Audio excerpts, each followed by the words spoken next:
একই কথা আপু, উইনার হলে 900 ঘরে তা কিন্তু না, যেই নেবেন 900 ঘর সবাই পাবেন 900 ঘরে, টেনশন নিয়ে না। 3 পিস একদম কটন, ওনাটা কিন্তু আমি এই সাইডে বেশি লং করেছি কারণ 88 থেকে 90 ইঞ্চ লম্বা ওনা, বুঝতেছেন? প্যান্টও কটনের পাবো আর জামার কাপড় এত বেশি ভাই, আমার কাছে অবাক লাগছে যেটা ব্ল্যাকটা এত স্মুথ কিভাবে করে হয়, দেখেন এত সফট, এত কাপড় অলমোস্ট 100-র মতো।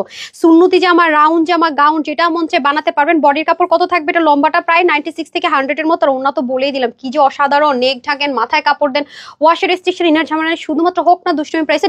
প্যানেলিং করা কি পরিমাণ কাপড় দেখেছেন, প্রায় 100-র মতো, আর লম্বা করতে পারবেন প্রায় 48-এর মতো ঘের আছে। এটাতে কিন্তু ডিজাইন করার জন্য দেওয়া হয়েছে। ও মাই গড, এটা দিয়ে চাইলে আপনারা কি করতে পারবেন জানেন, সুন্নতি জামা ওন্নাটা পর্যন্ত 90 লম্বা 40 চড়া। সবার আজকে ইনবক্সে একটাই কথা, আপু 3 পিস 900 করে হোক না দুষ্টুমি প্রাইসে, উইনার হলে নিতে পারবো তা কিন্তু না, সবার জন্য। প্রাইসটা কত সব বলে দিচ্ছি, www.tanhascollection.com। চাইলে screenshot, full address and phone number দিয়ে কিন্তু অর্ডার প্লেস করে ফেলতে পারেন। শুধুমাত্র 999 টাকায় সুন্দর 3 পিসটা। আসলে এটা আপনি কেন, আমি হলো বিশ্বাস করতে পারতাম না, তাই না?